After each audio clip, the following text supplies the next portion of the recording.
Okay, it says I live. It says I live. Okay. So I am working on my coffin quilt today. I know nobody's in here yet. I've been fighting with StreamYard for like the last 20 minutes. I don't know what's going on. It kept giving me error messages. And then not wanting to cooperate. That seems okay. Mind you, that one camera is being really weird. That's okay. The top camera in the top corner is being weird, but there we go. The top camera is being weird, but that's fine. Update layout. Yes, update the layout. There we go. The one in the top corner is being weird. It's not. It's like. Here, I'll bring it up bigger and you can see. Oh, now it's fine. It seems to have this weird. I don't know. Anyway, hi to whoever is just wandering in now.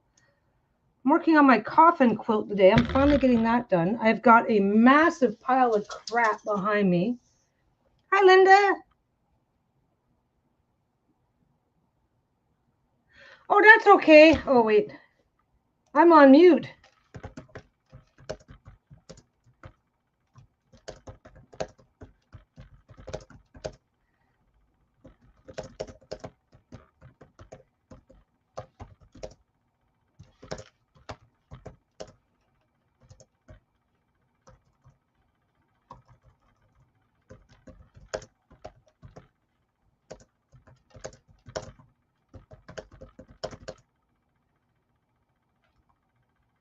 There, I'm just going to text back to poor Linda.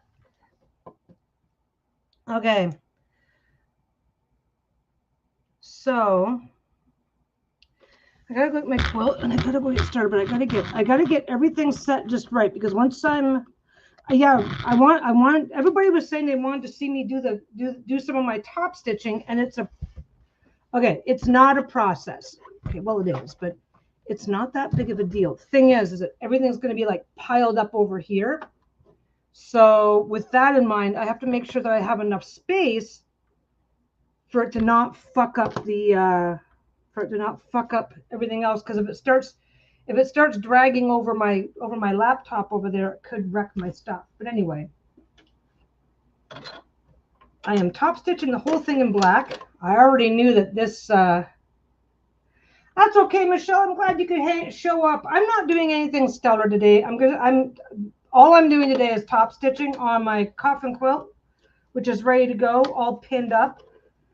And I figured you guys could keep me company. And this is assuming I might not be able to stay for long because the blanket has to drape all over everything here, which is where my laptop and my camera are. So we're all learning today.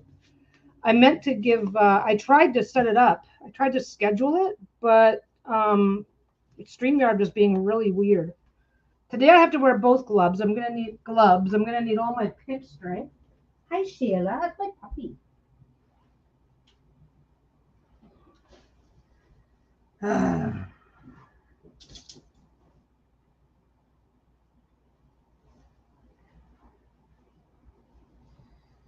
So,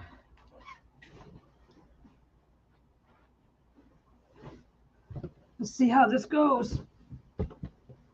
Oh, let's put the correct foot on. I'm gonna put on my darning foot. A darning foot and a quilting foot are the same thing.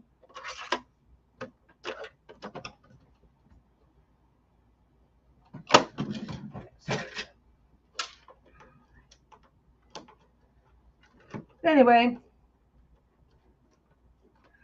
now my indicator is saying that there's nobody here, so I'm just gonna talk as if people are here because it keeps popping back and forth with different numbers. Anyway.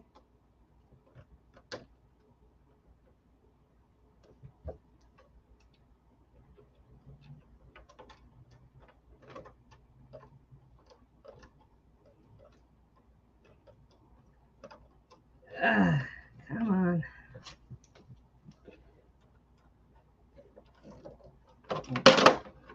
Get that in there nice and tight. So this has got a nice little spring. It's a nice, easy to use foot.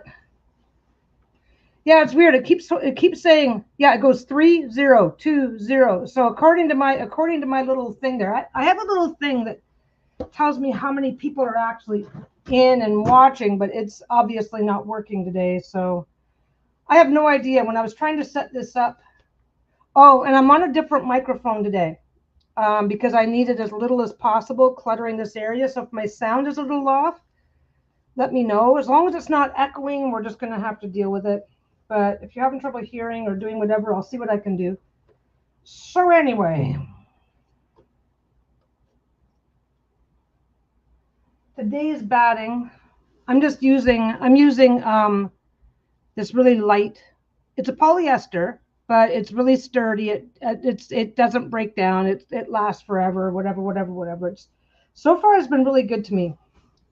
So I am just going to, a lot of people start in the middle and work their way out. I like to start at one end and work my way to the other. And what I've done is I've left extra. Usually I trim that and that to the same size and then quilt it, but this actually it shifts around a lot. It's so light.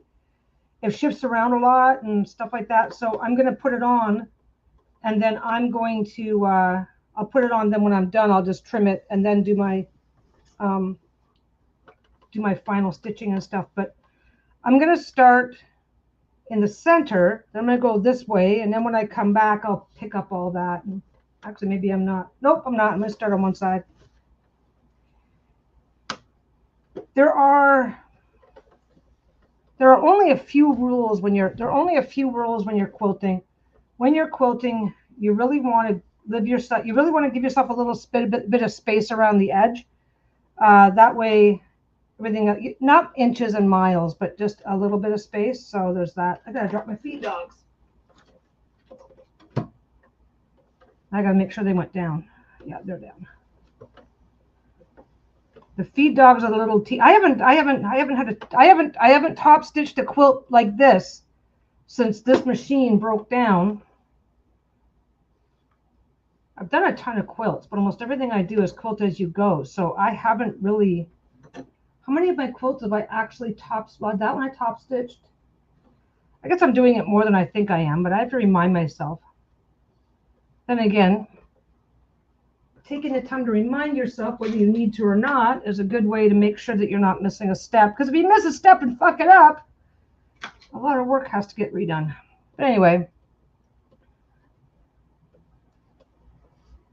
I like to slow it down just a touch. Put your first 2 or 3 stitches all in the same spot to lock all this stuff down. And just give it a trim, nice and close. I am not rushing through this. I haven't had a chance to do proper top stitching in a while, so I'm not doing any pattern. I'm just gonna I'm gonna do the black over here. I'm gonna do that kind of loopy, and then when I get to this area, which is gonna look like the wooden slats, I'm gonna go more like that, like up and down zigzaggy. So we'll see how this turns out.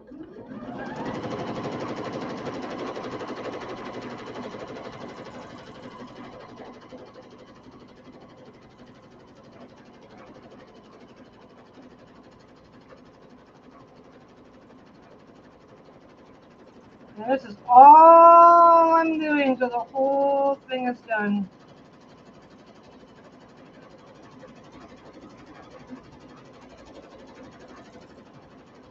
I know there's better. I go for the rustic look intentionally, so I just kind of do my own thing. But yeah, I like to start in one corner, go all the way across, and work my way in one direction. But what you do not want to do is you do not want to start from your edges and work your way to the middle, because if anything puckers or shifts or does whatever, then you're going to end up with this big weird bubble in the middle that you can't do anything about. That's the only real rule that I follow.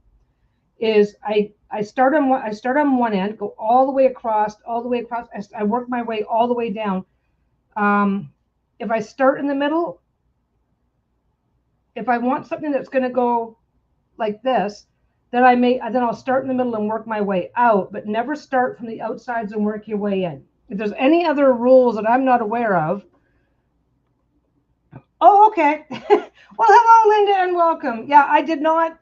I've been trying to schedule this live stream for like the last hour, and for some reason, StreamYard wasn't cooperating with letting me actually schedule it. So I'm like, well, I want to get this. I want to do this today, so I will just start it and see who shows up. This is the one that's going to get given away.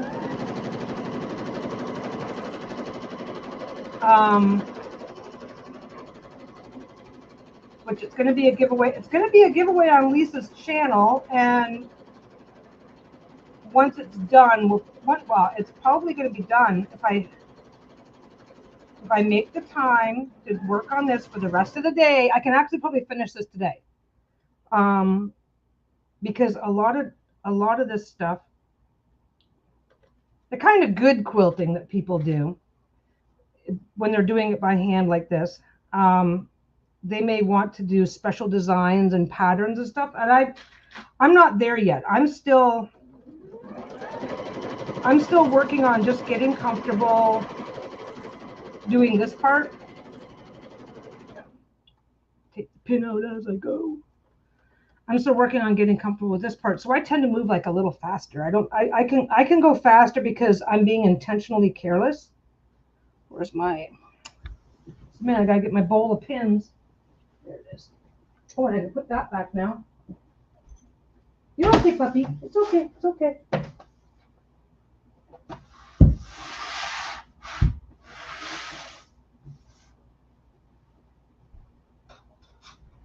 There we go. The pin's over there. Because I'm being intentionally careless, I can go faster, so I can get more done. I don't have to go, oh, I'm closing in on this, I better do this. And so I just did some loopy loops, and now I'm getting onto this. Some people will just do one area at a time. Like this stuff will be one area, and they'll do their stuff this way, and then they'll do this separately.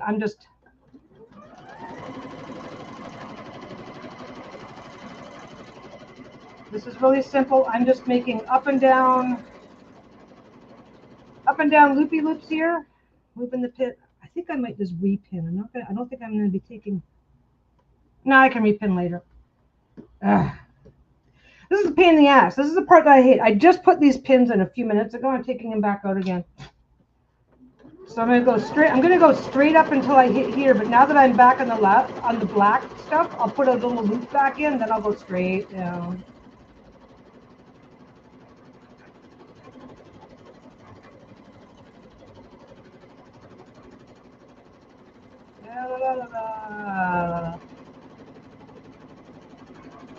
Whenever I get to a spot where one strip is meeting the other strip, I try to make sure that at least part of my little loopy loop is going right on it.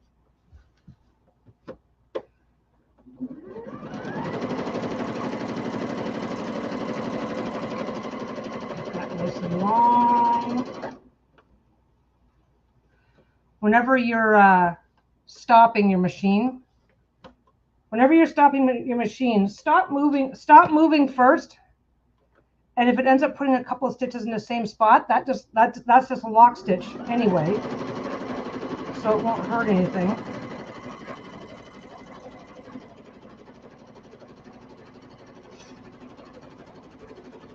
I'm kind of hoping that by going up and down like this, it'll kind of mimic some of that wood texture thing, idea, whatever.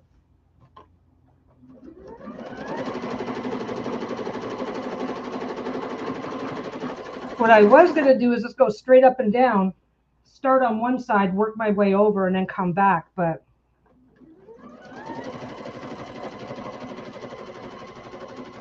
I'm just doing what makes sense in the moment. It's just fun. I don't have to try that hard. Like I said, I'm not going for any particular pattern. Like some people will say, oh, that forms a triangle, so I'm going to put triangles here. Fill that in with triangles. I've got some.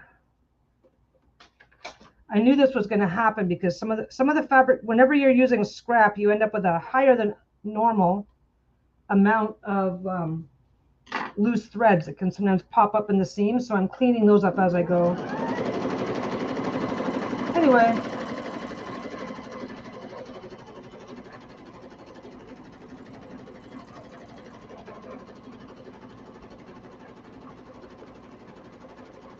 back into the black again, back down, spotted another thread. So anyway, so how's everybody else doing? I'm having fun.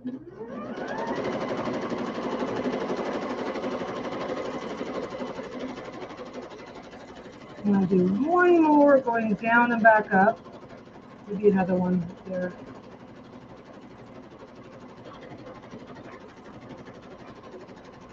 One thing that's really nice about this particular type of batting is it's called a high loft. So if your material is bunching up a little bit, see how that looks like it's kind of bunching up a little bit, right? But this stays nice and puffy. So when I'm using the other batting, I have to be really careful to make sure that this is nice and smooth across the fabric. This can be a little bit more lumpy and it's a little bit more forgiving, which is kind of why what did I drop? I dropped something. Oh, I dropped scissors on my foot.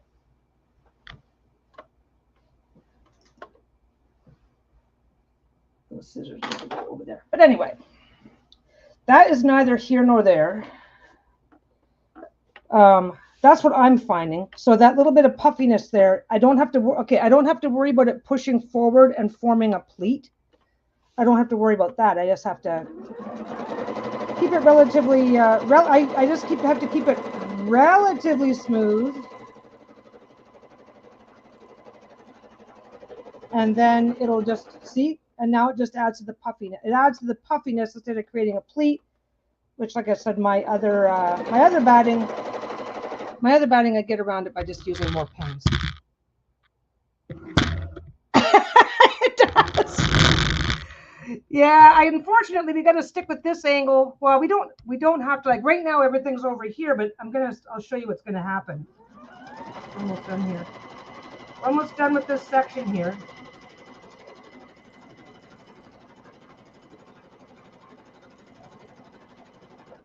Like I said, I'm sure that there's always ways that you can do this shit better, but the coffin quilt, this is that one that I showed you guys, looks like a coffin lid.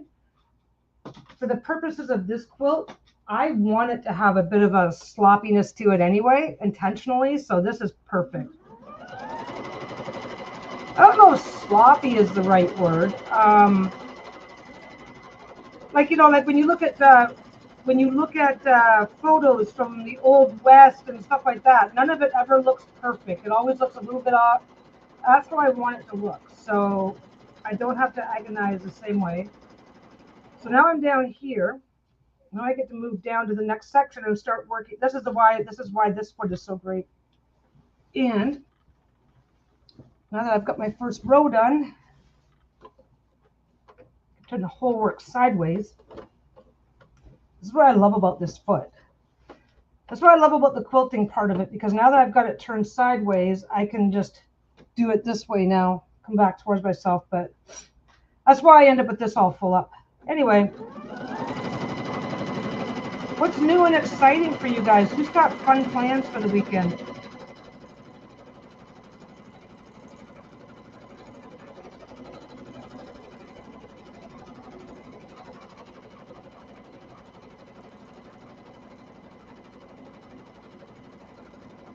When you're working on a project that you know has some intentional sloppiness to it, it's a great way to practice your smooth lines, your clean turns, making sure your loops line up exactly where you want them.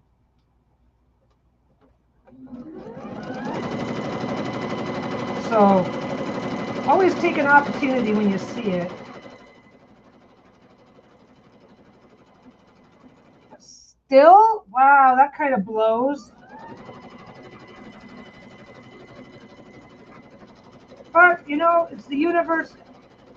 The universe always takes care. So It's just holding you back, waiting for the right job. That's got to be it. I feel like I'm catching on something.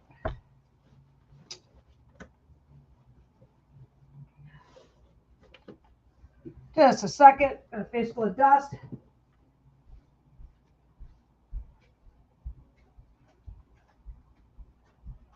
Can't do that.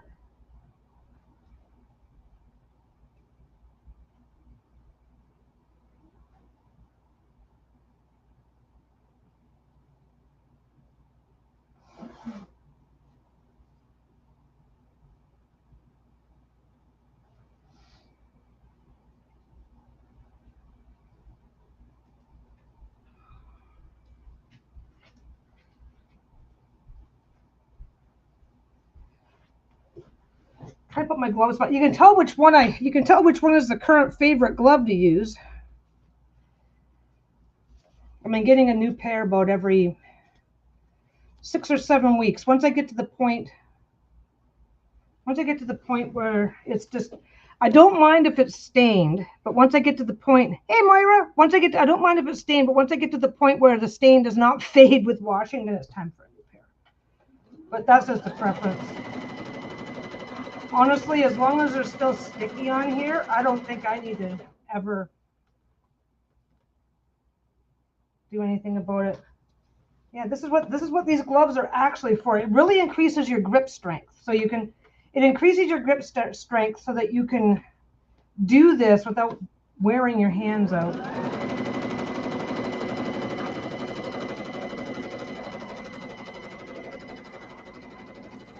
So if you have a problem of any kind when it comes to your hand, if you have any problems with hand fatigue, a pair of gloves, especially a pair of gloves with that rubbery stuff, are perfect. And you know what? These gloves, they're great for paper. They're not just for sewing. They're good for handling anything that requires a lot of grip strength. Obviously, you don't want to get them in the water, but like if you're handling a lot of paper, I don't really know what else. I don't know what else because that's all I handle. But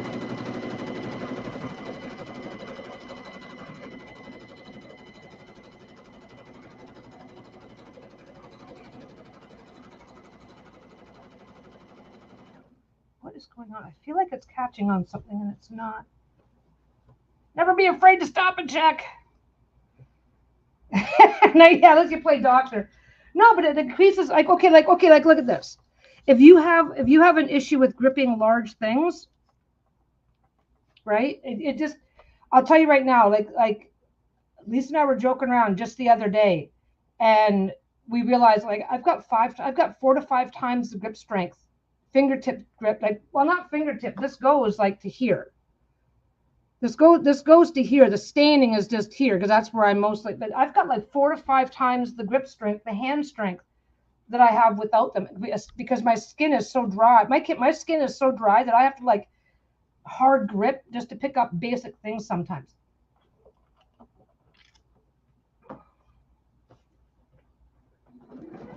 Which is kind of like sad. It's actually like really. Yes, it does. Let's be grip the largest of the large things. You don't have dirty minds. What are you talking about?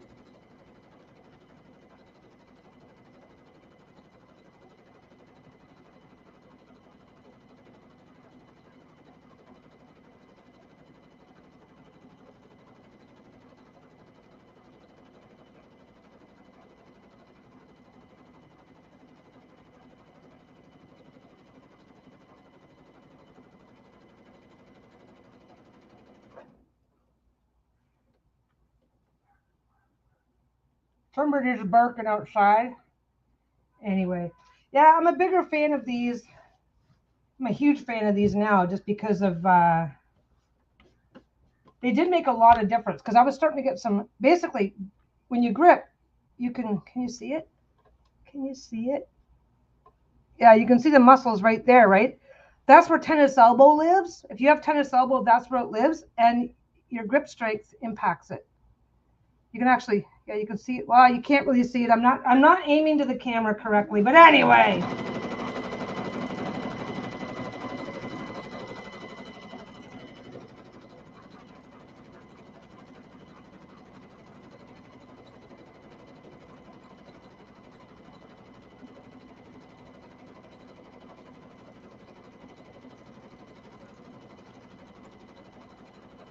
So this is where I get, this is where I don't, my hands are in the way.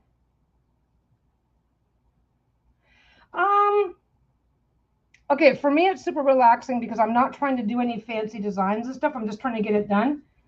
The stripe areas, I'm trying to just go up and down, so I can go fast, and that's fine.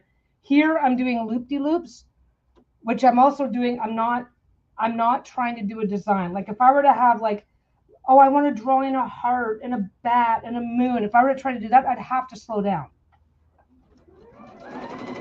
because I'm keeping it fairly basic. I can be a. This is very relaxing for me, at least, when you're not trying to work. I'm just okay. I think I'll go this way now. The only thing I'm doing is that when I change from this is loops and this is meanders, whatever, if they have a name. So the only thing I'm paying attention to right now is that when I get to the black, I start looping. When I get to here, I stop looping, and that's the only thing that I'm paying attention for. But you can like slow it down, right? You can slow it down as slow as you want it, either using the foot,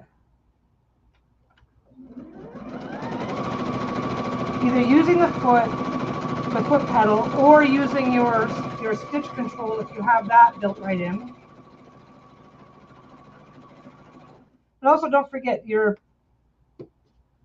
may not look like it, but like I've got my hands like this. This is where the grip comes in.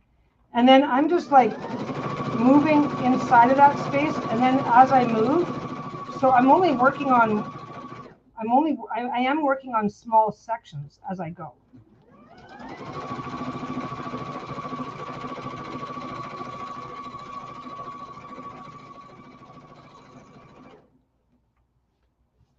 Like I said, stop moving your fabric. Let it take a couple of extra stitches if it wants to, and then take your foot off the pedal. Because if you try to take your foot off the pedal and then stop moving, that's when you have a chance that the needle goes up and you go whoop, and have a 1-inch long stitch. Something else, I don't know if you guys are going to be able to pick up on that because I'm being, can you guys see it? This is black on black. Yeah, you can see it a bit. You can see it a bit here. Because I'm being intentionally sloppy, these stitches went through fairly wide, far apart. These stitches are closer together. That is something I'm working on and trying to improve because that is something that you want to have some control over. But because of the way that I'm doing this right now, I don't have that. Okay, a certain amount of that once in a while in your quilt is going to happen no matter what you do, unless you're using really high-end machinery that has stitch regulators and all sorts of shit on it. If you're just doing this on a regular machine, you're going to get some spots where it's farther apart, blah, blah, blah. And you can improve your situation with practice, but you'll never make it go completely away.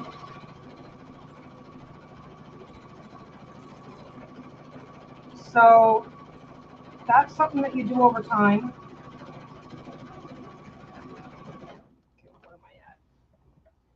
Okay, so now that I'm at this end, I'm just going to go back the other way again. But I don't know. I find this relaxing because I'm going to leave that pin in. I find this relaxing because I'm not trying that hard. And if my sound suddenly goes out, somebody super relaxing. You know what? Here's the thing. When you are sitting this close to it and you go, oh my God, that stitch is super long, or oh my God, I've got 6 stitches in a row that are almost touching, they're so tiny. And you go, what am I doing? This is horrible, I'm breaking my quilt, oh my God. And then when you're done and you get back from a distance, you're like, it's fine. It's fine.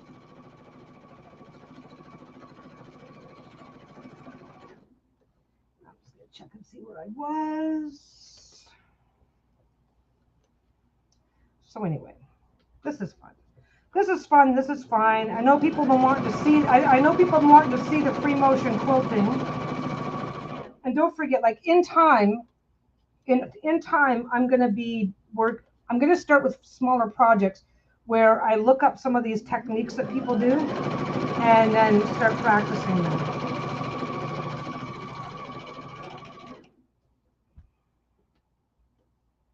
My needle just fell out.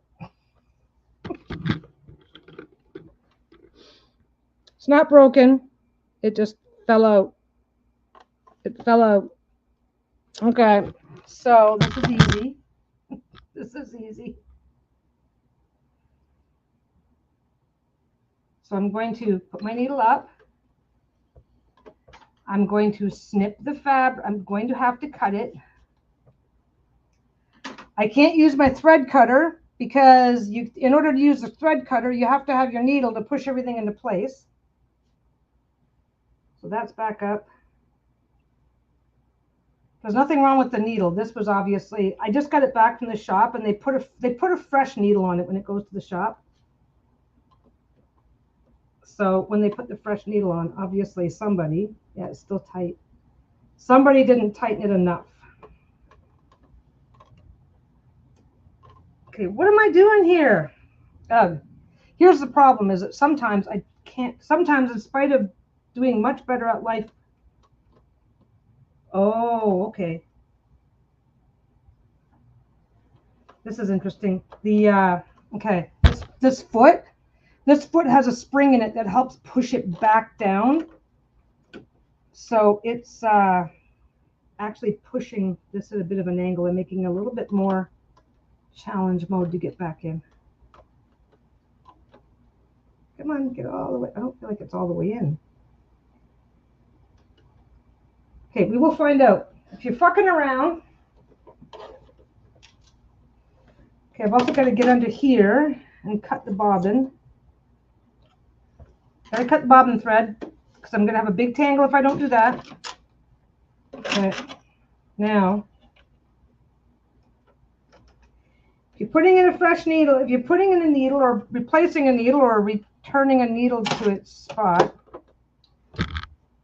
when you're threading a needle, if you're not sure, when you're replacing a needle, if you're not 100% sure that you've put the needle back in properly, if you have a needle threader that works, which I do.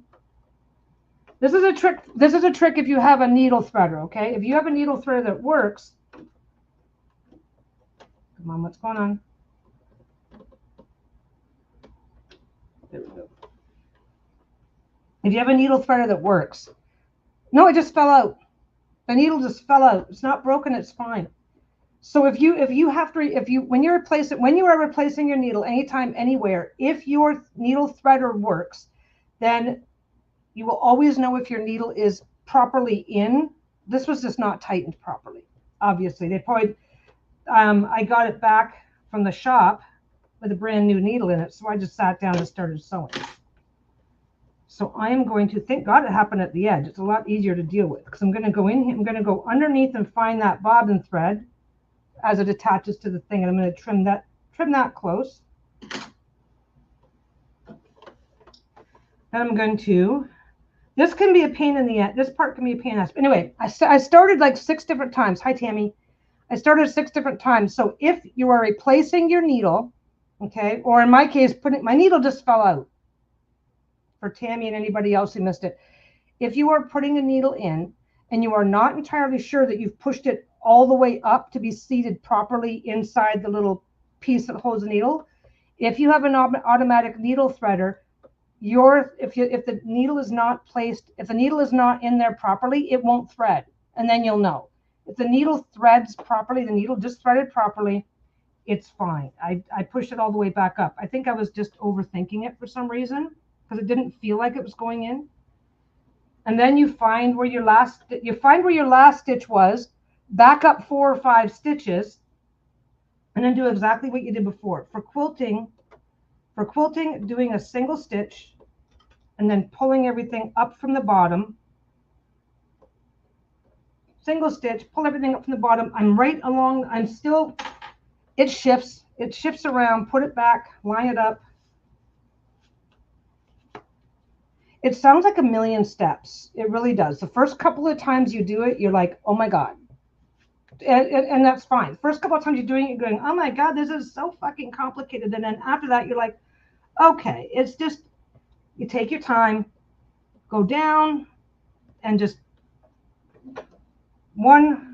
okay, because this is quilting and it's going in all kinds of directions, normal stitching, you just start stitching 3 or 4 stitches back from wherever your break was.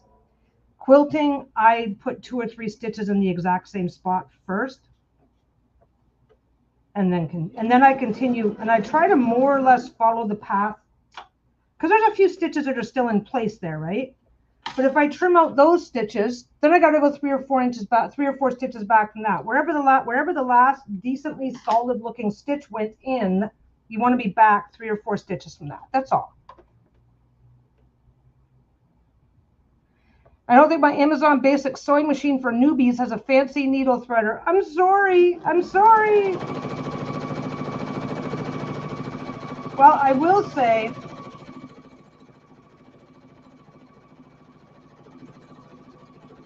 when in doubt,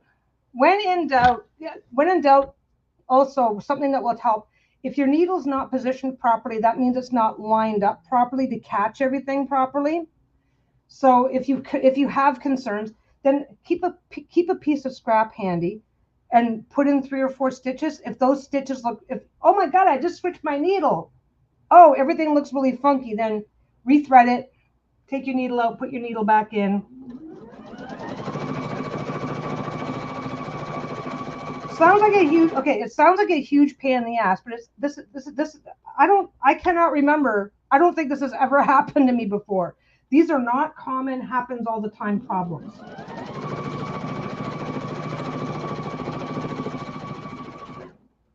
where is it? Okay.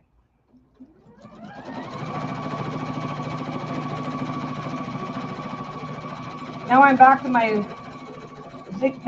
basically just a generic up and down stitch. That's getting close. I think you guys might be able to see some of that. Ugh, poor lighting. There. I think you guys can see some of that. See? I'm just going up and down and up and down. I'm not following any particular pattern. And again, there are about a bazillion different ways. Actually, you know what? Check your machine. My Singer Basic $100 machine still had a needle threader in it.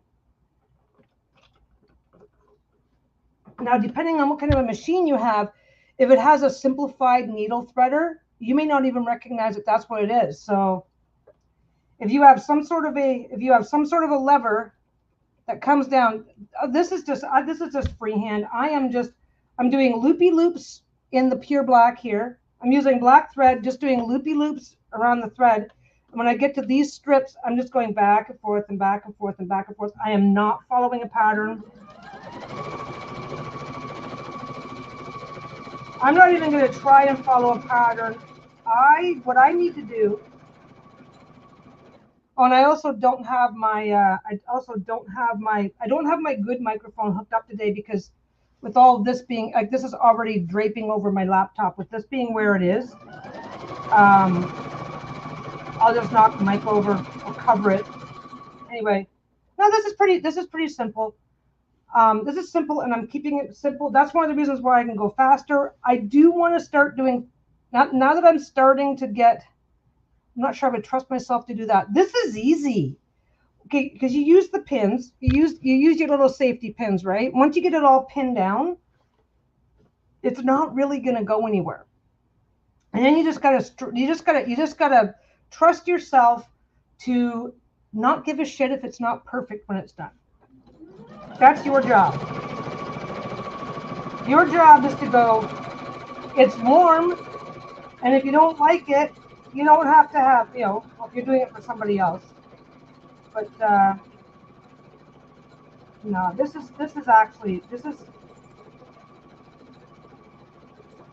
I do want to work with some of the schmancy designs. And there's special rulers that you can get. I just don't want to do that yet. My problem is, you know what? Every time I have the I never have a big block of time because I do the shop, right? So I never have a big block of time where I can just go, I'm going to spend the next X amount of time working on this quilt. Because what I discovered something about myself recently, and I think some of you guys may resonate with them. I do not like to start a project and then go, okay, well, I'm done with that. I'm going to fold it up and put it in a box. And if I get back to it in 6 months, that's awesome. Once I start a project, if I don't have if I can stop and start a project, but if I have to stop and start for more than a few days, a week at a time, I won't get back to it. And then I get miserable about the fact that it's there. Well, here's what I did. I chose this backing fabric intentionally because I wanted to have the rustic look, right? This backing fabric actually has a couple of flaws in it. These are supposed to be, I know you guys aren't going to be able to see the pattern very well here. This is supposed to be repeatable, regularly repeatable, blah, blah, blah, right? Well, this material had some flaws in it, which is why I grabbed it, where there's a few spots where the pattern doesn't repeat correctly. And so it looks like it's got a smudge or whatever. And I didn't spot any on this, but I intentionally used this fabric. So now I've got all the offcuts. I was very wasteful when I put this together. So now I've got all the offcuts. I'm only partially explaining. Once I saw it, they showed me what the flaw was, and I'm like, why are you calling this a problem, right? So I grabbed the fabric because people want very specific things from their fabric. They couldn't justify asking full price for the fabric, and when they saw I was interested, they give me a killer discount. So I'm taking all the leftover fabric, and a bunch of it is going to be used for projects that I can practice the really schmancy stuff on.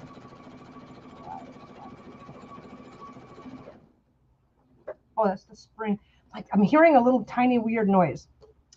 But I will say, if you ever get your hand on some scrap fabric, by all means. Kind of talking, I'm distracted and talking in half sentences again. I don't know if I checked it. I honestly think the actual flaw in this fabric was at the very beginning of the bolt, because they showed me what the issue was. I cut that piece out a long time ago and used it for a very specific project, and I haven't been able to spot it since.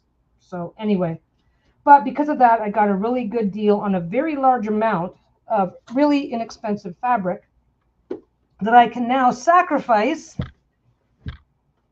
So I was really lazy about how I did my backing. For the backing on this, I had to take the backing on this, because it's more than 42 inches wide, I had to sew two pieces of the backing together.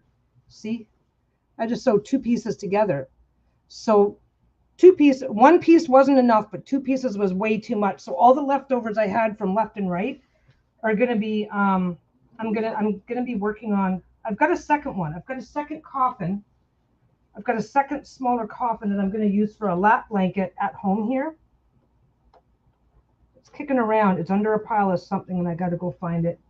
But yeah, so that one I'm going to like draw in. That one I'm going to draw in some spider webs and whatever else seems like fun, and I'm going to try some fancy stuff. But what I discovered is, people are always talking about how, oh, I finally finished this project that I've been working on a little bit at a time for 15 years, right? If I have a project that's sitting around for more than 15 weeks, I'm probably not going to finish it. So there's that. That's why I'm like I'm super happy with this type of a pattern, because it's easy, relatively quick. You don't have a huge, there's not a huge learning curve here. And there can be if you want to get really specific about it. You can do it relatively fast. I'm coming up onto the black again.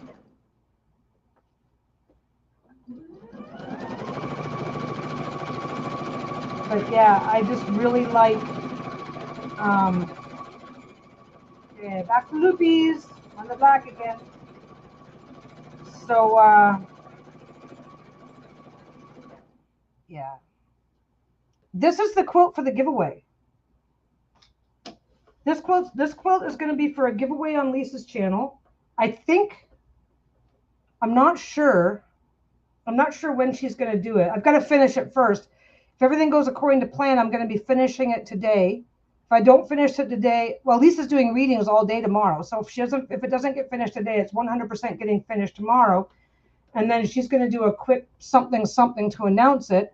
What foot am I using? I am using, now this one has a schmancy one, but I'm just using a darning foot, because a darning foot and a quilting foot are the exact same foot. So this is a darning foot. And the feed dogs go down so that you can smoothly, the feed dogs are those little hooks that come up from the bottom and pull everything forward. So well, that doesn't sound good. Okay. This is always scary. Okay. Now, what happened was, I got a tangle or a snag of some kind, right?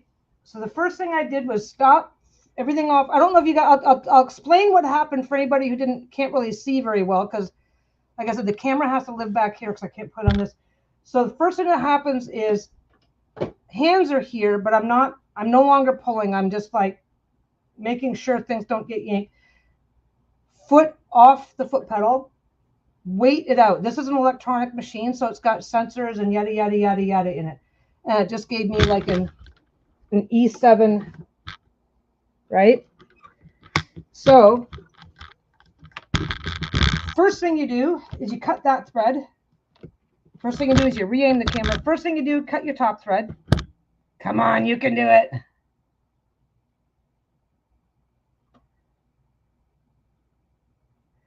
Come on. Fucking machine, everything hates me today. Come on, you can do it.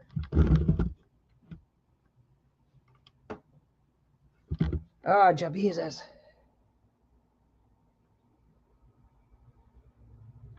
There we go. This camera is fine. Okay, so basically, hands off, just wait for a second. Okay, all that weird noise, wait out the weird noise. The machine's doing its thing, and there's nothing you can do to stop it. If you have an electronic machine, cut the top thread, and then I just like did this, because wherever the tangle is, I can't see anything on the top. Whatever the tangle is, it's on the bottom. Okay. Sometimes everything's like sucked down in to underneath towards the bobbin. If you give it a little wiggle, it might just pop loose, which this did, and I got lucky, right? Cut this immediately. Do not try to sew. Do not try to whatever. Cut that. Your bobbin is still attached.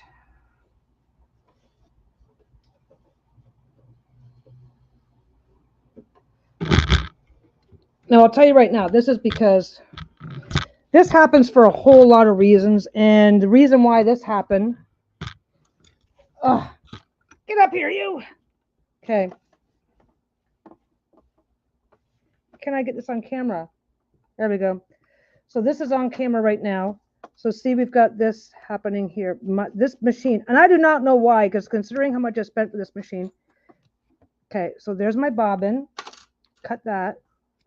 So get my bobbin thread out of the way. I'm just leaving it here because this is a really nice bright light that's really, really close to what I've got going on. Where's my... Okay. I do not have a sensor in this machine, and you would think it should have one. I do not have a sensor in this machine that tells me when the bobbin is almost gone. So carefully trim off what's loose. Everything's fine. The problem here, this bobbin, let's get over here. Let's get over here. The problem here is this bobbin is empty. And you see that? There's the bob. That's the bobbin thread that I was sewing with right here over my finger. See that little loop of thread right there? It tangled into this. Sometimes when you're getting near the end of a bobbin, that little loose piece of thread, sometimes that little loose piece of thread can snag. And if it snags, it's not. I gotta take these off to deal with this. Okay. So over explanation being what it is, every now and again when you're coming to the end of a bobbin, the top there's not a lot of thread on the top.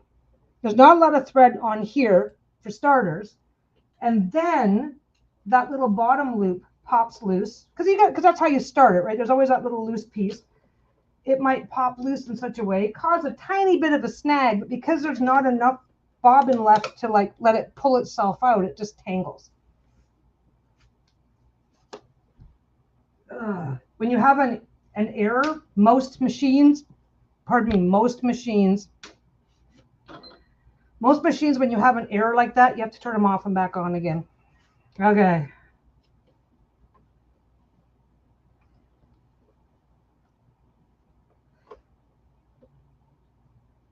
But anyway, what's the question? What foot am I using? So this is a darning foot. This is a darning foot. A darning foot is the free motion foot. It is the foot that you're using. Well, I got lucky. This also happened near the edge. So we're just gonna. I should have just put the thread back on last. Now it's getting in my way. Okay, this is the kind of shit. Okay, that kind of a problem. This kind of a problem that just happened now. You're gonna have that. Like I said, if your machine does not tell you, my one machine that I had it was great because it would tell me when I was getting to the end of a bobbin, but it wouldn't let me continue to sew until I switched it out, and it was a little too quick.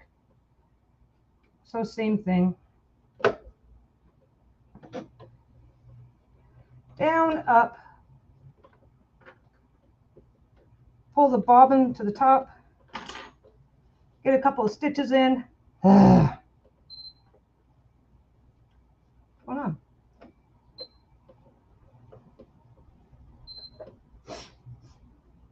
Why are you telling me that it's not up?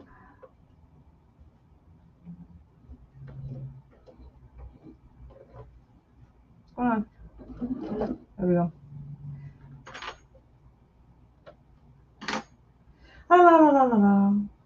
So yeah, a darning foot is a free motion embroidery foot.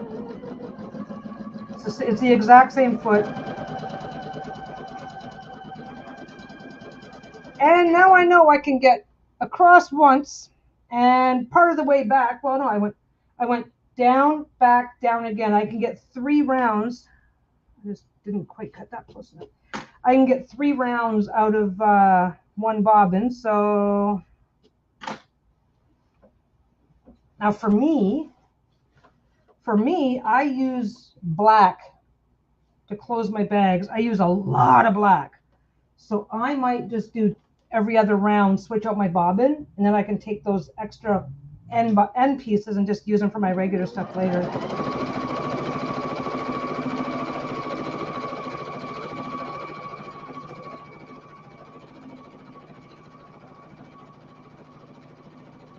And how fast you go. How fast you go is very much dependent on what you're doing, how you're doing it, how far apart you want your stitches, and how comfortable you are. I'm just going to go back here and make that a little wider.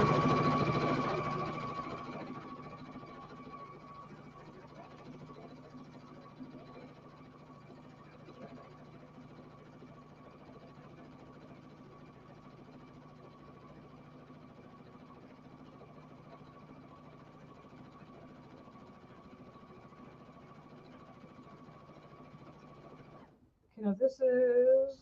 I need to make this down a little bit more. So now that I'm getting this, this is why I waited for this machine, because now I can roll this up. If I really need to, I can roll this up and pin it. I can use these. I can pin them down. I can do whatever I need to do to make sure that this stays in the throat and out of my way. This is called the throat here.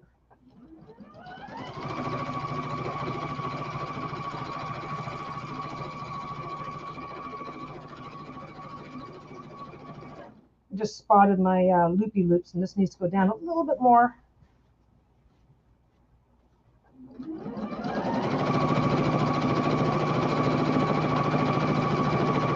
As a matter of fact, you know what I'm going to do? I'm going to go the rest of the way down.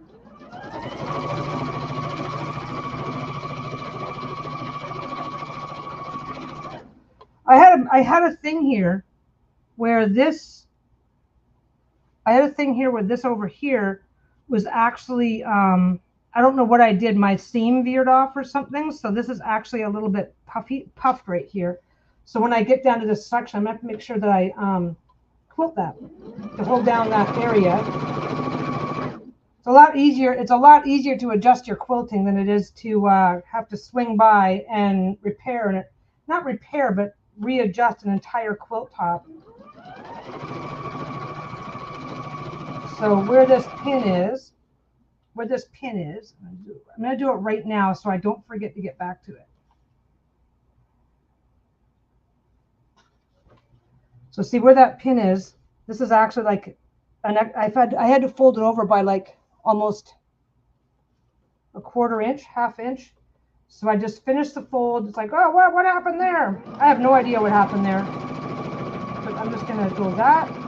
Boop, and now I don't have to come back and replace. Now I do not have to come back and repair that. I figured that out. I realized what I had done there once the entire thing was finished and I was placing it on the thing. Now I'm just going to go and take my time.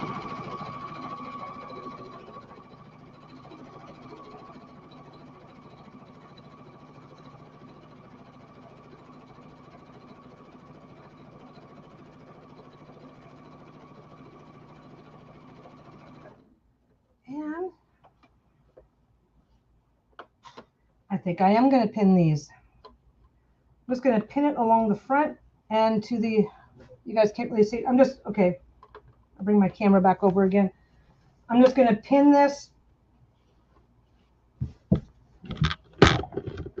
Come on. Ugh. We're going to end up unplugging this camera soon. Okay. So I'm just looping it like this. I do not need anything perfect. This does not need to be perfect. I'm just looping it from here into the bottom. Oh, that part hasn't been there. I'll loop it up there. That part hasn't been quilted yet. That's it. I'm just going to do that. And then I can just do this. And then when I'm ready for the next one, I can just do this all the way. I can just keep going back and forth all the way doing that.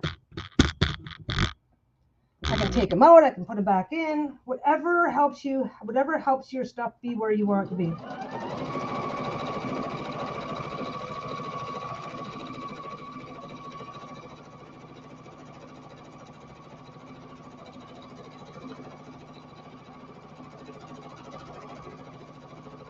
Yeah, this is actually fairly quick. I'm doing better than I thought I was, and I got to go up to here, near the edge. So anyway, yeah, Lisa's doing readings this weekend.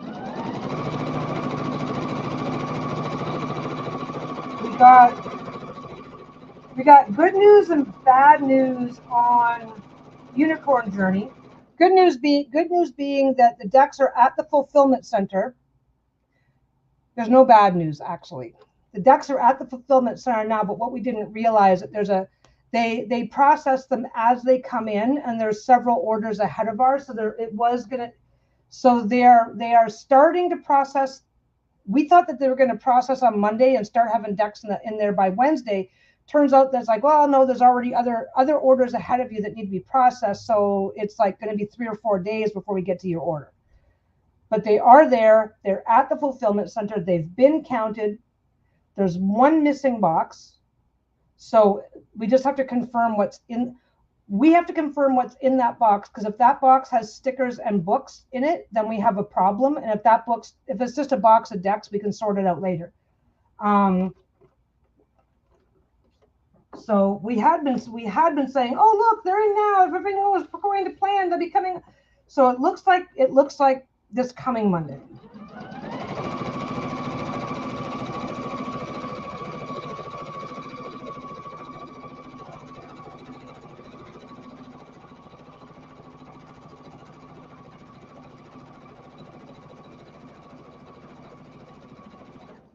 Okay, now let's get this.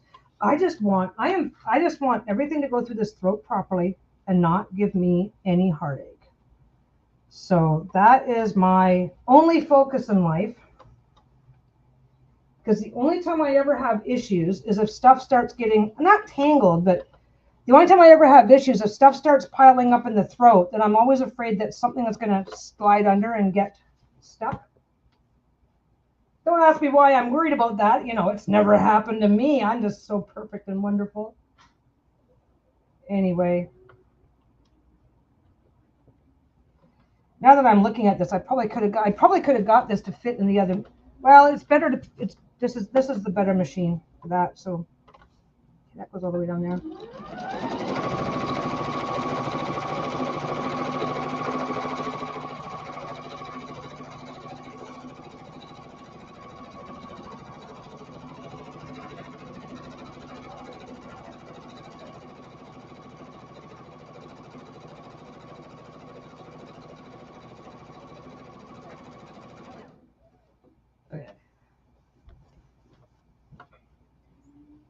This is a thing for me. When I first started learning how to do this, I thought that you were supposed to somehow be able to just never stop. It was actually kind of a bit of a learning curve to go, oh, well, you do a bunch, then you stop, then you do a bunch more, then you stop. Okay. This is coming along swimmingly. At the same time, even though this is done up in a pile, you still got to be able to go like that.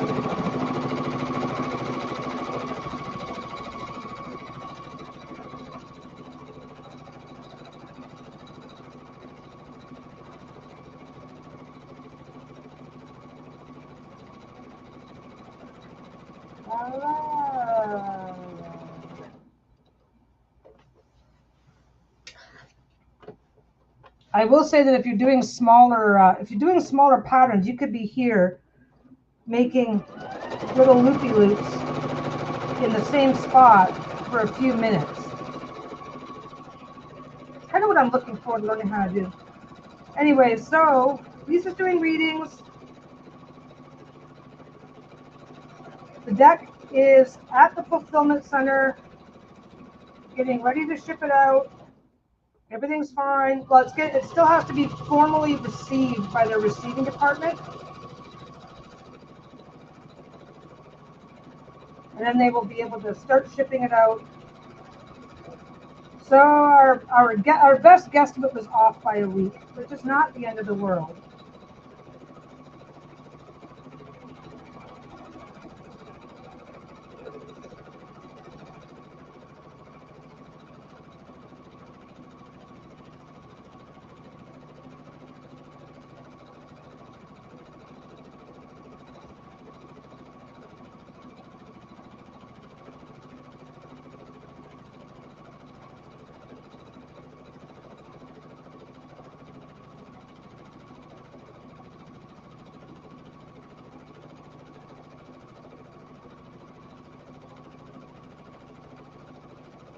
La la la. La la la.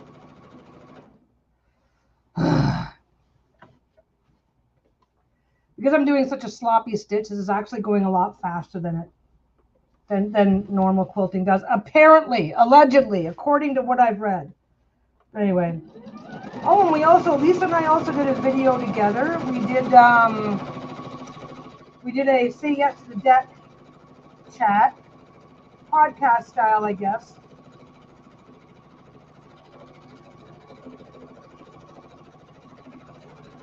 Kind of revisit the checklist idea and and that sort of thing. I think most of you guys have heard of the Say Yes to the Deck series by now.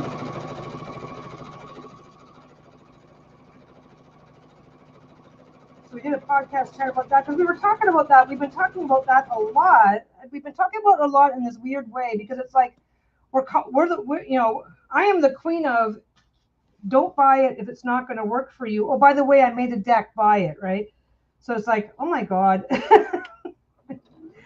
So we decided to revisit the whole Say Yes to the Deck concept, just to remind people that just because we're selling something doesn't mean there's an obligation. Just because anybody is selling something, doesn't matter who's selling it.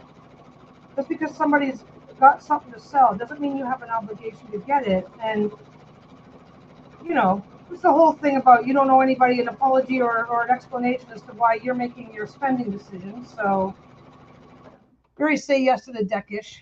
So we did that. Oh, you come over here. Pin that one down.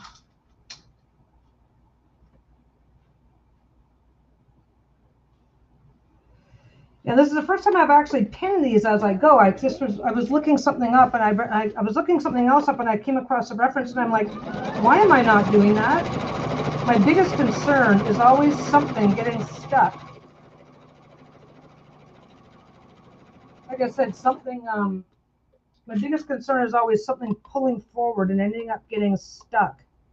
Like sewing a piece of this down to that or whatever. So why am I not doing that? It's like best idea I ever, not my idea, but the best idea I ever encountered. Okay, what's going on with that one? That one's a little off. Nope, all the way down. Don't be afraid to pull out pins, shift them, move them, do whatever you got to do to them.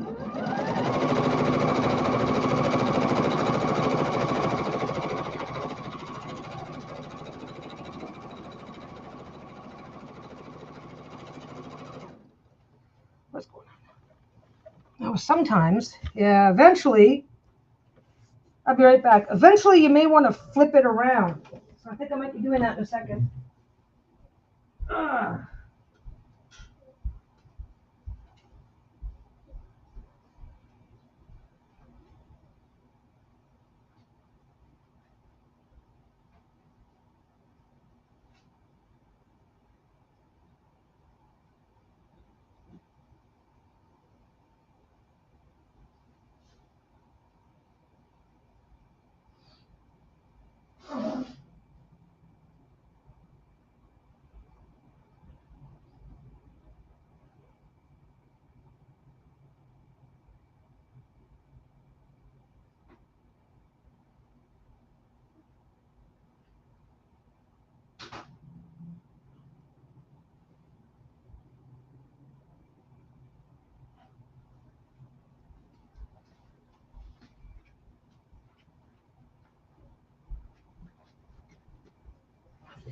Okay. I had to run off, give my nose a little blow. I keep wanting to say I'm allergic to you guys, but I'm allergic to dust. Sewing makes a lot of dust. I'm not massively allergic, just mildly allergic. So I'm talking at the same time as I'm doing all this stuff, breathing in all this stuff. And I do get up regularly when I'm doing regular sewing to begin with. It's just more noticeable if I'm doing it while the camera's on. But I'm not going to apologize for it because it's better than not being here at all.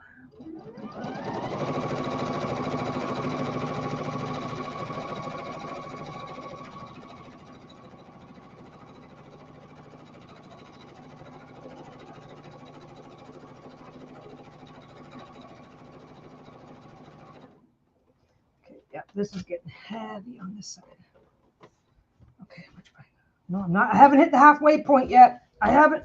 Once I hit the halfway point, I will quite often flip this around, and then have this on the inside, and then start working away from it.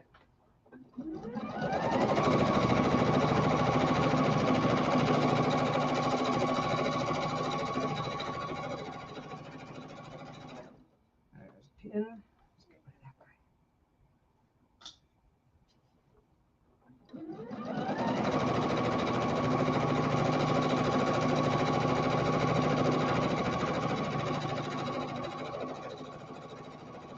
I don't know what Lisa and I are doing this weekend. Dawn Michelle, who she plays that video. Oh, hubby has to watch a movie.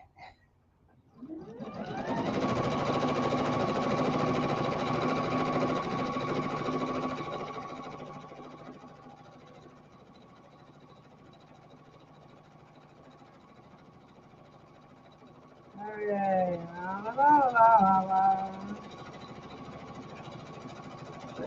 One thing I'm kind of doing on purpose is because I don't want this to be too powdered. So every now and again, I'm running one down a little far or keeping it up here. So then every now and again, I got to go catch them up and get them back into business, get them all lined up again. And it makes it fun. Got my fan pointed towards me, by the way, so I don't, got my fan pointed. What's going on? Oh, right. You cannot use a touch.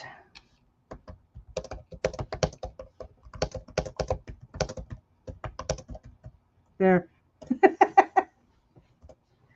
I'm mean. I have to be mean to somebody. So,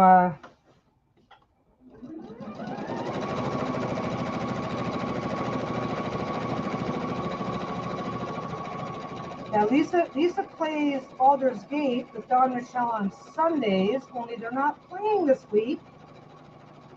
Because Dawn Michelle's husband took her to Hawaii for a vacation. So they're off doing more fun. They're off having more fun.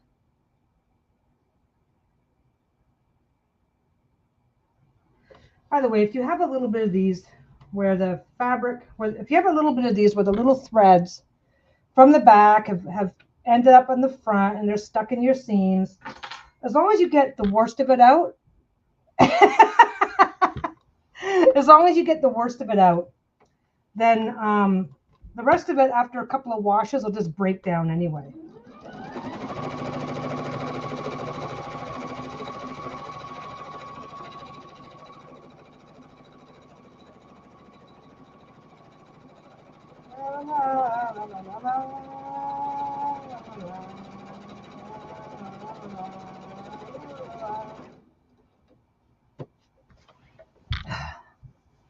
This is where it's not so fun. You're hitting about the halfway point where you've got just as much weight on this side and this side. Yeah, so I think I might try and see if my wife wants to do something fun this weekend. We have a few little places around here where it makes a nice fun Sunday drive. Maybe we'll go to Harrison Hot Springs. It is the Sasquatch capital of Canada. Apparently, it's very well known for its Bigfoot sightings, although we've been there a few times and never seen one, so I feel like we're being ripped off.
Now don't forget, when you pin it down, you've already lined everything up. So if you have to readjust your pinning, it's because something probably did ship.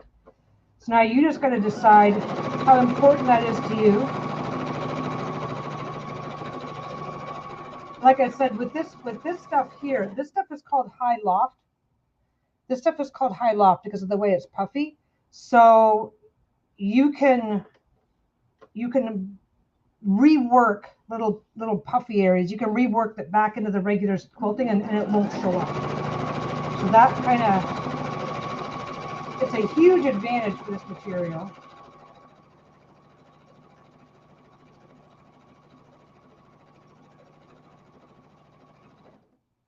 Now, where am I? What to do? I think I may have to pin things down again.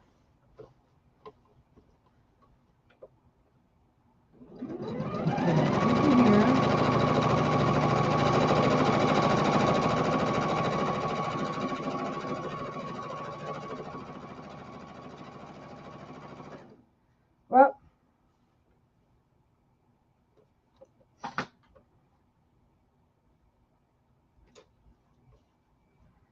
I'm pretty sure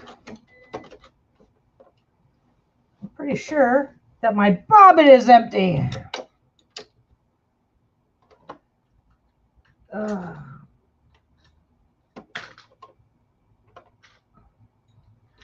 Depending on how much quilting you intend to do or how intense you want your quilting to be, you could go through like 8 or 9 bobbins. I'm already on my third one. What you doing? Get over there. I'm on my 3rd bobbin, and I'm doing a sloppy technique with that does not do a lot of closing in your stuff. So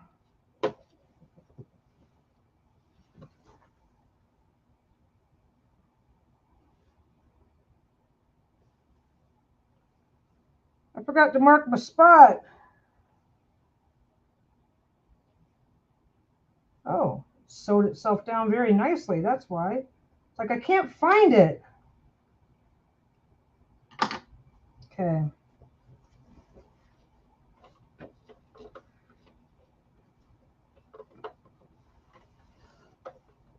This is the only pain in the ass because you got to take everything off, put everything back on again.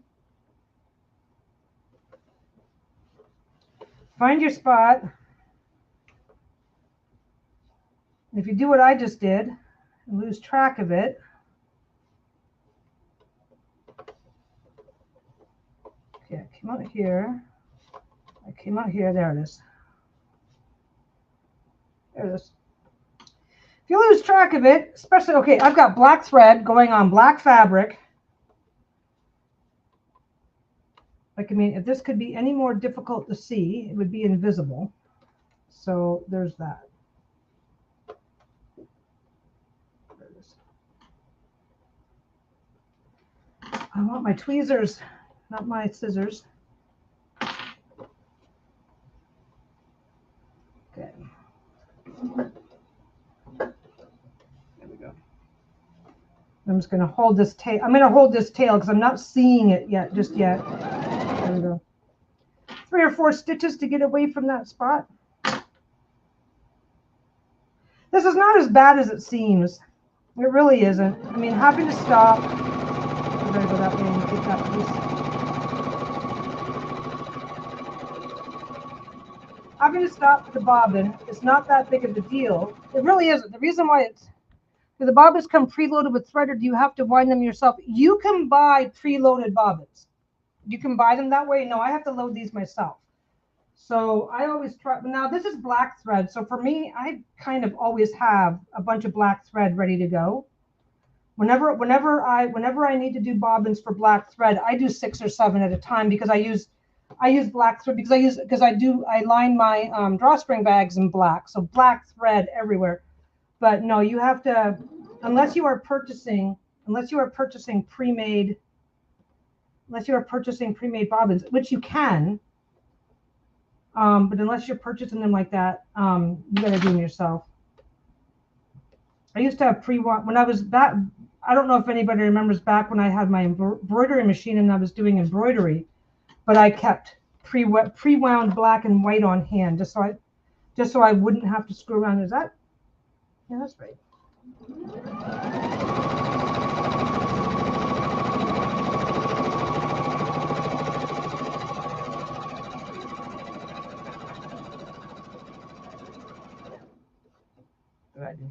just shifted. But it's black thread on black fabric. Something just shifted. Let's see if if it matters. I'll fix. No, it doesn't matter. Nobody's even gonna see it.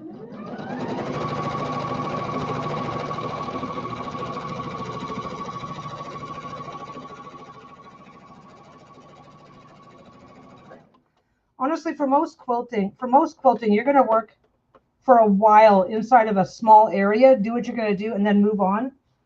This is actually pretty big. These are actually pretty big sweeping lines compared to what it's usually supposed to look like.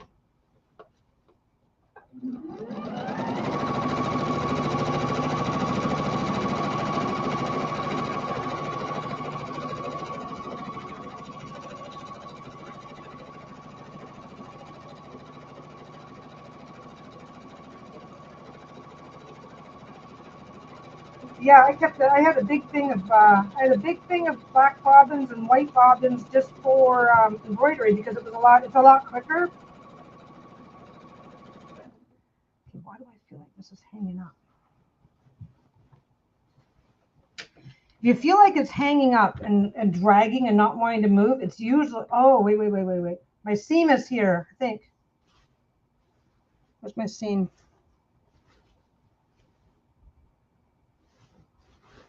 Yeah, I think that.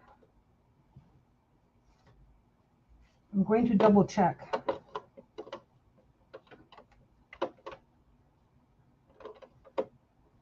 No, I am just weak. It's fine. Yes, I machine embroidered the Monstero bag.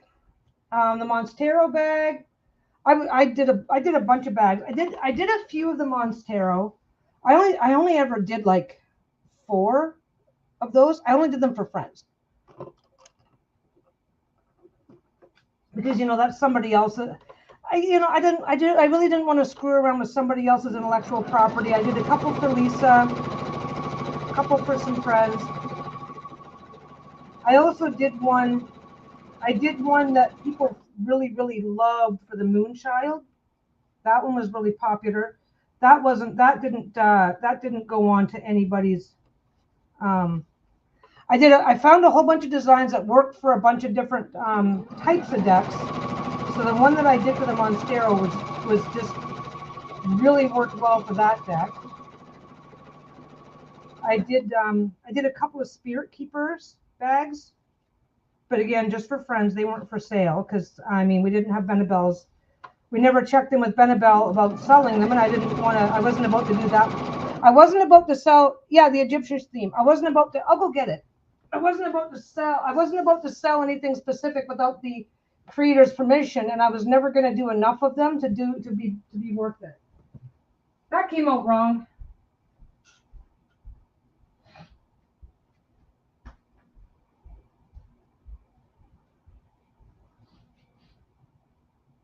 Okay, Google, turn on lights.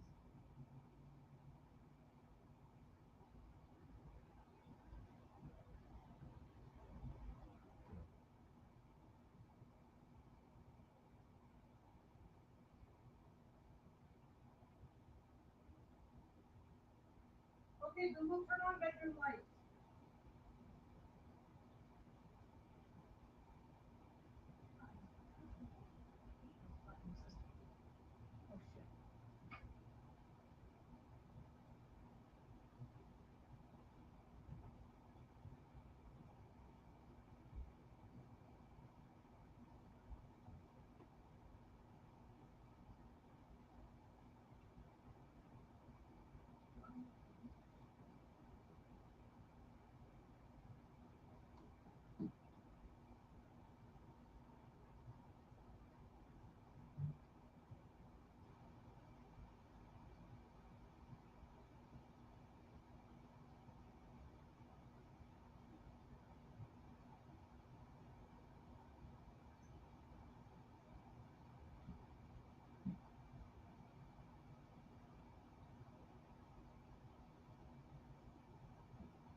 damn, this corner is hot compared to everything else. I cannot find the Moonchild.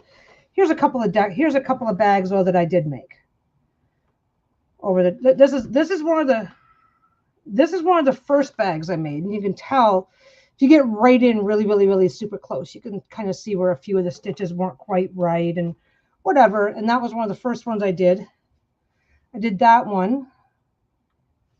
Yeah, I can't find the Moonchild. The one I did for the Moonchild looks like a cartouche with an oval with a bar across the top and the bottom, and then it's got full moon, gibbous waxing, gibbous waning, and then full moon, gibbous moon, crescent moon, and then dark moon.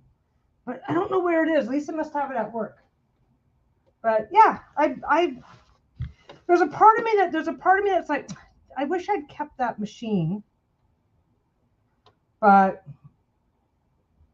I wasn't using it. It wasn't working out. Got a nice little break though, so that's fine. I wish there's a part of me that wishes I'd have kept the machine, but I was doing one color at a time. It was not a proper large scale machine. It was a machine like this that just happened to have a setting that you could switch. It had a setting you could switch and an attachment that went onto it that you could also then use for embroidery, which was nice.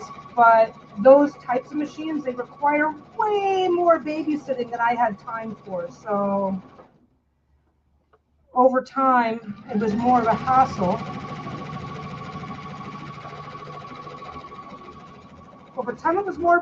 And then something happened. What happened? I forget what happened. I had to take it in for a service. Is what happened. The shop was bouncing along nicely. I had to the shop was going along nicely. I had to take the machine in for service. Oh, Lisa's on her way home soon. But yeah, where's your Moonchild deck?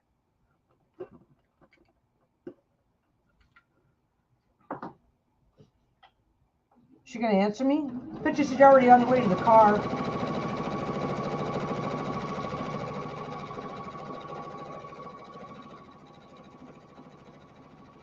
Anyway, no, I had to take it in. Scroll up. Moonchild is in my basket of bedtime decks on the shelf above my nightstand. Be right back.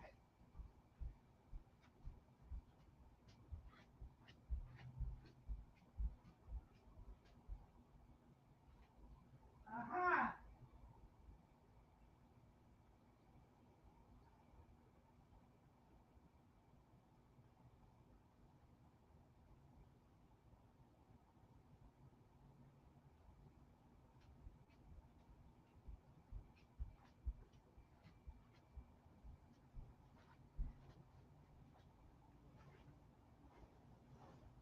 There. And are we? Well, that's the Moonchild. That's the bag. That is the. Oh, okay. So new moon, crescent moon, gibbous moon, full moon. And are you messaging me so I can be done and downstairs waiting so we can go to an early dinner, or are you coming upstairs first? I'm just going to chat with my wife now. That's fine. So that is the bag that I made for the Moonchild. That is the embroidery that I did for that. I designed this one 100% myself. So that is the Moonchild. I was going to set that over there. Anyway. No, it was just like with this machine. Something came up. Well, this machine was a different story, but it's the same story. Something came up. I had to get the machine in for service. I couldn't use it until the service was done. And around here, new moon, crescent, then full, gibbous is more bulbous. Well, I don't care.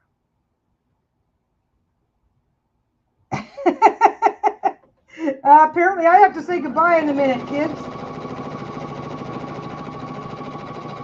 But anyway.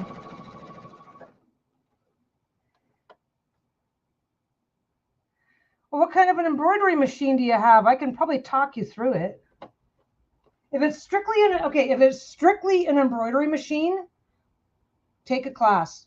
Just those those machines, I would kill to have a proper embroidery machine that just does embroidery, like a 6 needle or even a 4 needle. But no, I had to get that machine in for some kind of a service. So it's like, oh, I can't use my machine for the next 3 or 4 months while I wait my turn to get it serviced because of the waiting list. But I need to make money, so I went ahead and got that's when I got the Singer that I was just using last week. That's when I got that Singer, and then I get the embroidery machine back, and I was using it, and I was still embroidering with it, but I was also getting busy enough. I just didn't have time for it. The Disney machine.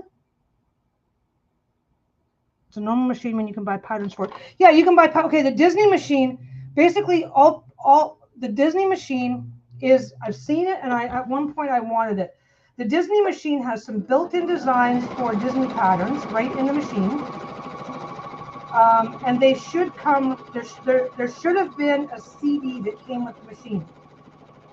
So the CD that comes with the machine should have your basic instructions and a pattern library of existing patterns.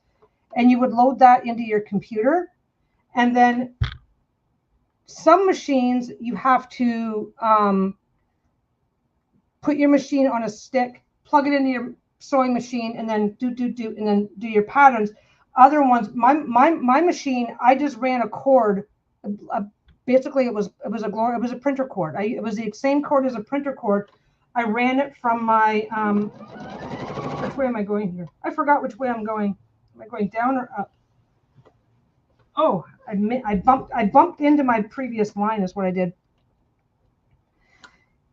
Yeah, so with that machine, there's a few different things. Basically every machine has extensions.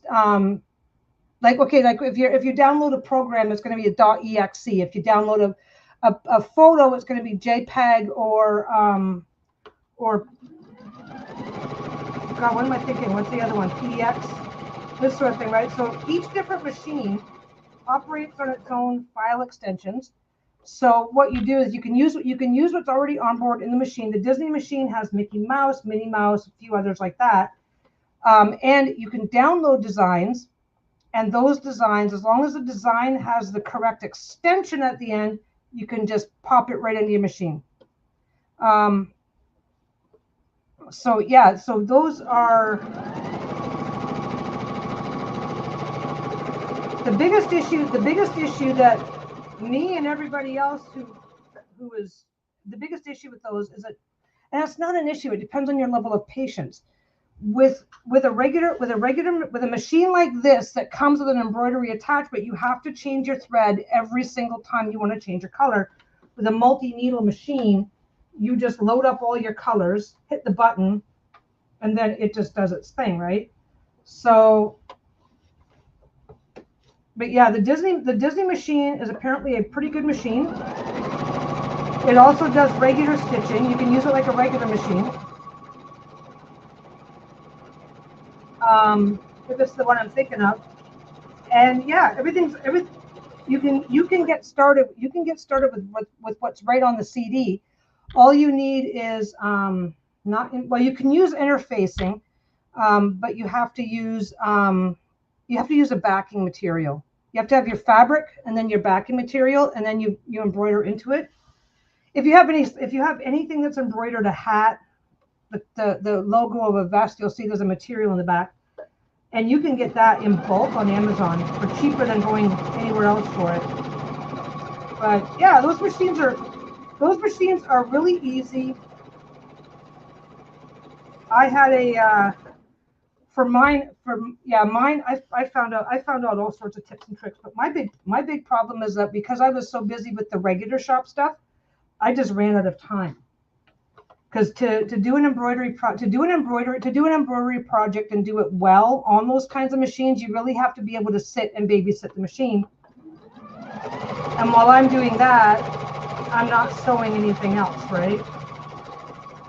So that became a problem.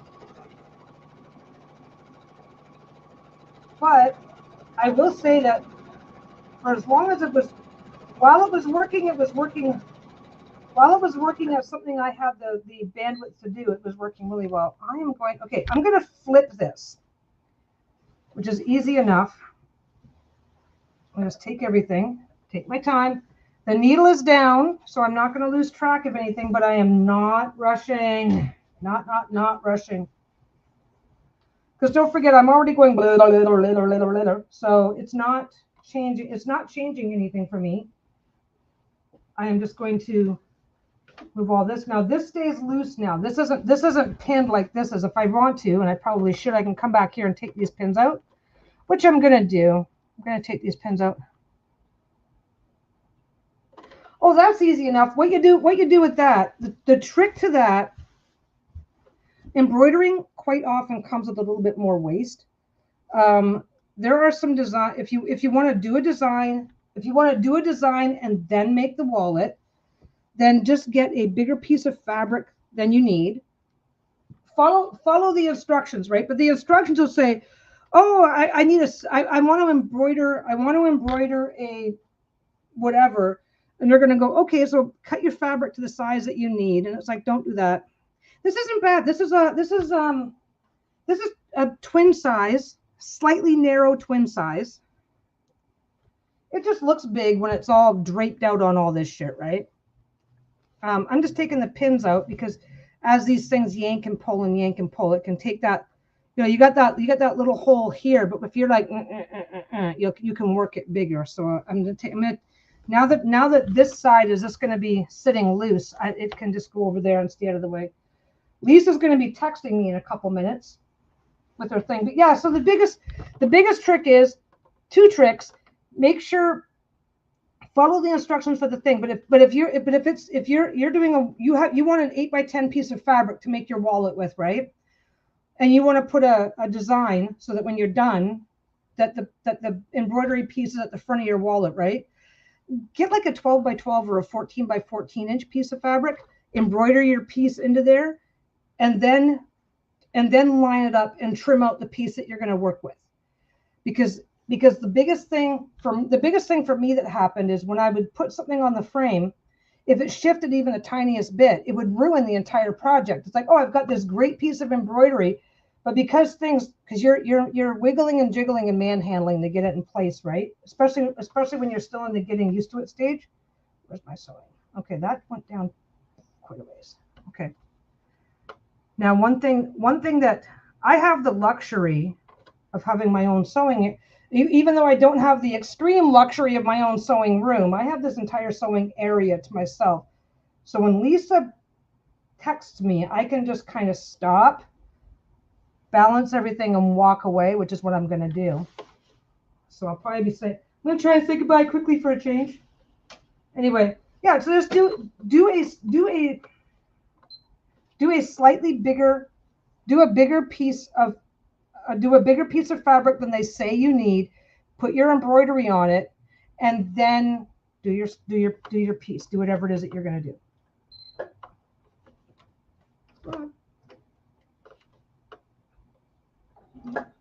I have a knee lift over on the side, which is great. The knee lift is great. The knee lift is perfect. The knee lift does exactly what I want it to do. But every now and again, because I've got this big ass blanket draped on my lap, the bulk of the blanket slips between me and slips between my knee and the knee lift, and then registers that the foot is up, even if it's not noticeably up. And then it goes boop boop. Don't do that. Anyway, that's the biggest piece of advice I can give is like get a couple of pieces of scrap, test it first. My God, stabilizer. You need stabilizer. You need stabilizer to use as your backing for whatever you're doing, and depending on what you're doing will determine what kind of stabilizer you need. Like if you're doing a t-shirt, then you're going to want an iron-on stabilizer.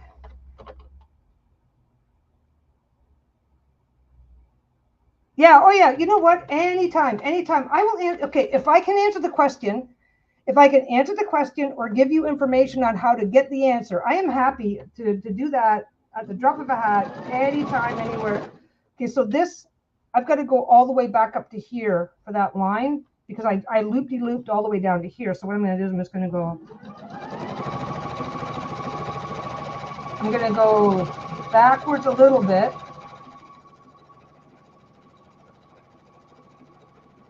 Then I'll catch up this way. This is one thing I like. Like I'm at a bit of an angle right now, and I can just follow that angle. Follow that angle, make it easy.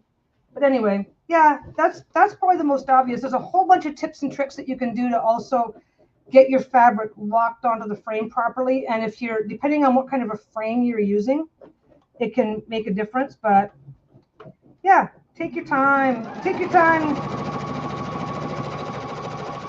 Also, don't forget when you buy, if you're going out buying fabric for a project, you're probably stuck buying certain minimums for sizing anyway. So plan for it. Going, okay, well, I want to make this. So if I buy this, I've got enough for my I've got enough to actually do the project, and enough left over that I can either try it 3 times or I can do some practice pieces first, whatever works for you. But anyway, there we go.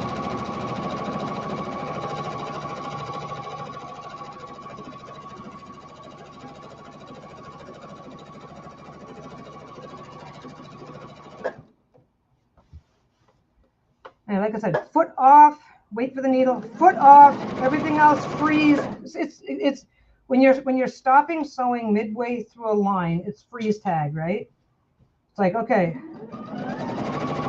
foot off, everything's still, let the needle stop.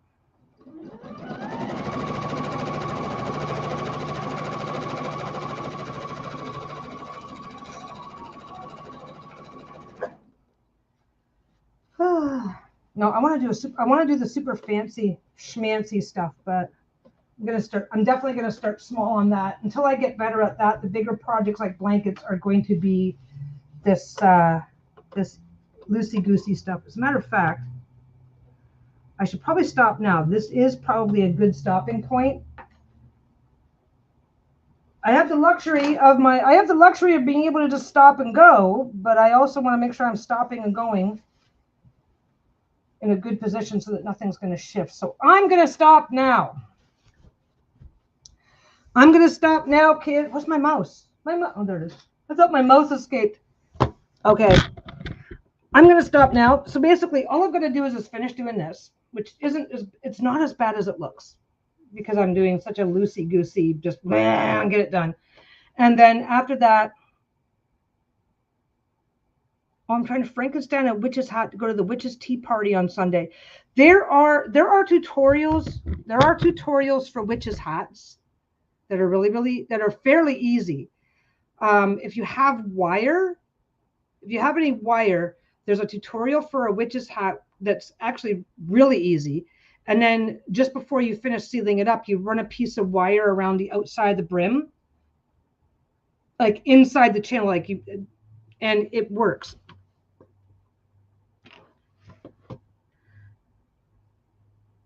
Well, okay. Don't worry if it looks like a 2-year-old did it, because then you get like something that looks like a spider web, drape it on, whatever. However, pick the theme that you want your deck to look, that you want your witch's hat to look like, and then make sure that you have the things that you need to decorate it. So if you want it to look really spooky and creepy, then make sure you have black streamers, something that looks like spider web, whatever, and put it on. It's like, okay, that's fine. Now it doesn't look like a 2-year-old did it. It looks like artistic intention. But there's a bunch of I was actually looking at tutorials. There is a ton of tutorials on how to do it.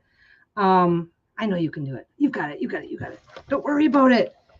But anyway,